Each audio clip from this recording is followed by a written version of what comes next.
Alors, démonstration du régulateur adaptif de Volvo.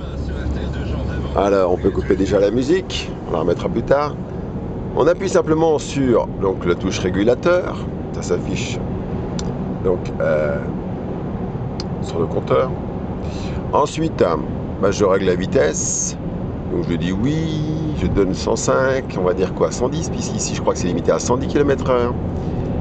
Je peux régler la distance ici de l'éloignement sécurité donc par rapport aux autres voitures. Si j'accepte d'être assez près d'elle ou au contraire je vais être très très loin. Donc là on va faire pour le film très très loin, mais même très près sur le compteur. La voiture reste avec une distance très très correcte. Et là je me recolle derrière une voiture et la voiture Volvo ralentit toute seule. Alors c'est peut-être pas évident parce qu'on n'a pas bien vu, déjà on touche pas les pédales. Voilà, la voiture qui est pourtant calée au régulateur à 110 est descendue à 90 parce que devant il n'y a pas de disponibilité. Alors si j'élargis le cadre, vous allez voir, je tourne, la voiture tourne plus exactement, elle me dégage la visibilité et la voiture va accélérer toute seule. Voilà, elle remonte à 100, on entend le moteur.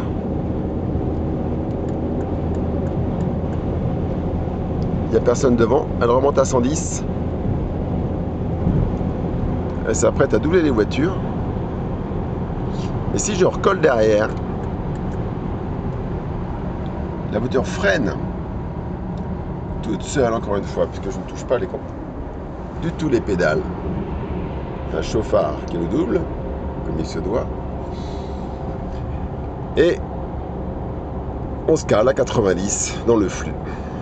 Spontanément, malgré que le régulateur soit toujours sur 110 km/h. Moralité, vous prenez la route, vous mettez par exemple 130 sur l'autoroute, et puis vous laissez la voiture s'adapter en fonction de la circulation. 130 quand il n'y a personne devant, moins quand elle suit une voiture qui roule moins vite, ou qui a débordé devant vous, vous ralentissant, puisque la chaussée n'est pas disponible, fluide. Voilà, elle accélère un petit peu, elle se recoller derrière la voiture suivante. Et si je raccourcis donc les distances de sécurité au minimum, elle réaccélère un petit peu et rapidement se régule à nouveau puisqu'elle laisse facilement, d'après nos calculs, entre 60 et 100 mètres de distance. Donc elle réaccélère. Les caractéristiques, écoutez le bruit, je ne mets pas le clignotant, je change de voie. Ah, nous avons stoppé cette petite fonction qui va me permettre d'écouter. Voilà, qui indique que je franchis une ligne sans clignotant.